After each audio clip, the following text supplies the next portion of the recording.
नमस्कार मित्रांनो, येणाऱ्या मेगा भरतीच्या दृष्टीने आज आपण सराव प्रश्नपत्रिका क्रमांक 32 पाहणार आहोत।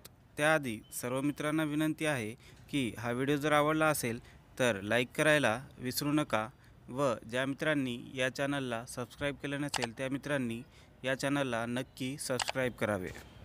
त्यामधला आजचा आपला पहिला प्रश्न आहे मित्रांनो, 15वा प्रवासी भारतीय दिवस समारोह कोणत्या शहरात जानेवारी 2019 मध्ये आयोजित केला जाणार आहे? तर मित्रांनो, 15वा प्रवासी भारतीय दिवस समारोह वाराणसी शहरात जानेवारी 2019 मध्ये आयोजित केला जाणार आहे। त्यानंतरचा प्रश्न आहे, प्रवासी भारतीय दिवस दरवर्षी भारतामध्ये कधी साजरा केला जातो? तर मित्रांनो, प्रवासी भारतीय दिवस दरवर्षी भारतामध्ये 9 जानेवारी या दिवशी साजरा केला जातो। मित्रांनो, 9 जानेवारी 1915 रोजी महात्मा गांधी दक्षिण आफ्रिकेमधून भारतामध्ये आले होते। त्यांच्या स्मरणार्थच 9 जानेवारी हा दिवस भारतीय प्रवासी दिवस म्हणून साजरा केला जातो व भारतामध्ये दरवर्षी प्रवासी भारतीय दिवस या संमेलनाचे आयोजन केले जाते। त्यानंतरचा प्रश्न आहे, न्यायमूर्ती चगारी प्रवीण कुमार हे कोणत्या उच्च न्यायालयाचे पहिले मुख्य न्यायाधीश म्हणून नियुक्त करण्यात आले आहेत? तर मित्रांनो, न्यायमूर्ती चगारी प्रवीण कुमार हे आंध्र प्रदेश उच्च न्यायालयाचे पहिले मुख्य न्यायाधीश म्हणून नियुक्त करण्यात आलेले आहेत। मित्रांनो, आंध्र प्रदेश व तेलंगणा या दोन्ही राज्याचे मिळून हैदराबाद या ठिकाणीच उच्च न्यायालय होते, परंतु आता प्रत्येक राज्यासाठी वेगवेगळे उच्च न्यायालय स्थापन करण्यात आलेले आहेत। त्यामध्ये तेलंगणा राज्याचे उच्च न्यायालय हैदराबाद असणार आहे, तर आंध्र प्रदेशचे उच्च न्यायालय आंध्र प्रदेशची राजधानी अमरावती या शहरामध्ये राहणार आहे। मित्रांनो, तेलंगणाचे उच्च न्यायालयाचे मुख्य न्यायाधीश म्हणून बी राधाकृष्णन यांनी पदभार स्वीकारलेला आहे, तर आंध्र प्रदेश उच्च न्यायालयाचे मुख्य न्यायाधीश म्हणून चगारी प्रवीण कुमार यांनी 1 जानेवारी 2019 पासून पहिले मुख्य न्यायाधीश म्हणून यांची नियुक्ती करण्यात आली आहे।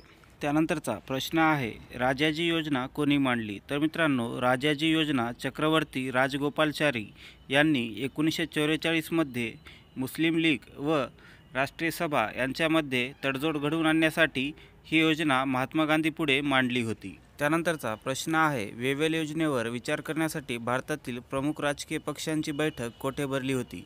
मित्रांनो, राजाजी योजना 1944ला नाकारल्यानंतर वेव्हेल यांनी 1945 मध्ये एक योजना राष्ट्रीय सभेसमोर ठेवली। या योजनेवर विचार करण्यासाठी भारतातील प्रमुख राजकीय पक्षांची बैठक शिमला या ठिकाणी भरविण्यात आली होती। त्यानंतरचा प्रश्न आहे, भारताने स्वातंत्र्य मिळवले त्यावेळी भारतीय राष्ट्रीय सभेचे अध्यक्ष कोण होते? तर मित्रांनो, भारताने स्वातंत्र्य मिळवले त्यावेळी भारतीय राष्ट्रीय सभेचे अध्यक्ष आचार्य कृपलानी हे होते।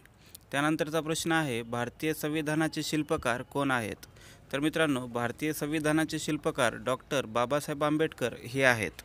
त्यानंतरचा प्रश्न आहे, हैदराबाद संस्थान भारतात कधी विलीन झाले?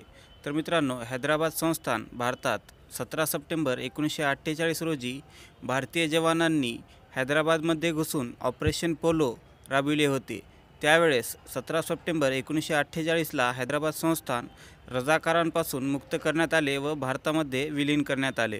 त्यानंतरचा प्रश्न आहे, स्वतंत्र भारताचे पहिले पंतप्रधान कोण होते? तर मित्रांनो, स्वतंत्र भारताचे पहिले पंतप्रधान पंडित जवाहरलाल होते व पंडित जवाहरलाल नेहरू यांना पंतप्रधान पदाची शपथ लॉर्ड माउंटबॅटन दिली होती।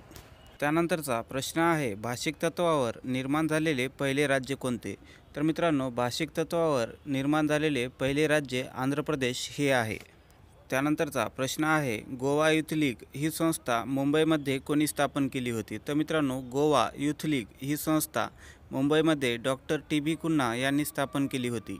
त्यानंतरचा प्रश्न आहे, भारत सरकारने कोणत्या मोहिमेअंतर्गत गोव्यात लष्करी कारवाई केली? तर मित्रांनो, भारत सरकारने ऑपरेशन विजय या मोहिमेअंतर्गत गोव्यामध्ये लष्करी कारवाई केली होती। त्यानंतरचा प्रश्न आहे, गोव्यातील पोर्तुगीजाविरुद्ध सशस्त्र लढा खालीलपैकी कोणी दिला? तर मित्रांनो, गोव्यातील पोर्तुगीजाविरुद्ध सशस्त्र लढा मोहन रानडे यांनी दिला। त्यानंतरचा प्रश्न आहे, कोणत्या दिवशी गोवा भारतात विलीन करण्यात आला? तर मित्रांनो, 19 डिसेंबर 1961 रोजी गोवा भारतामध्ये विलीन करण्यात आला। त्यानंतरचा प्रश्न आहे, खालीलपैकी कोण कॅबिनेट मिशनचे सदस्य नव्हते? तर मित्रांनो, खाली दिलेल्या पर्यायापैकी लॉर्ड माउंटबॅटन हे कॅबिनेट मिशनचे सदस्य नव्हते, तर पॅथिक लॉरेन्स, स्टॅफर्ड क्रिप्स व ॲवी अलेक्झांडर हे कॅबिनेट मिशनचे सदस्य होते.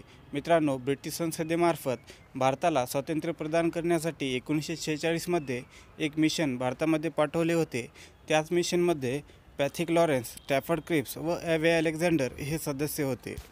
त्यानंतरचा प्रश्न आहे, मुस्लिम बहुसंख्य भागात सार्वमत घेण्यात यावे या मुद्द्यामुळे बॅरिस्टर जिनांनी कोणती योजना फेटाळली?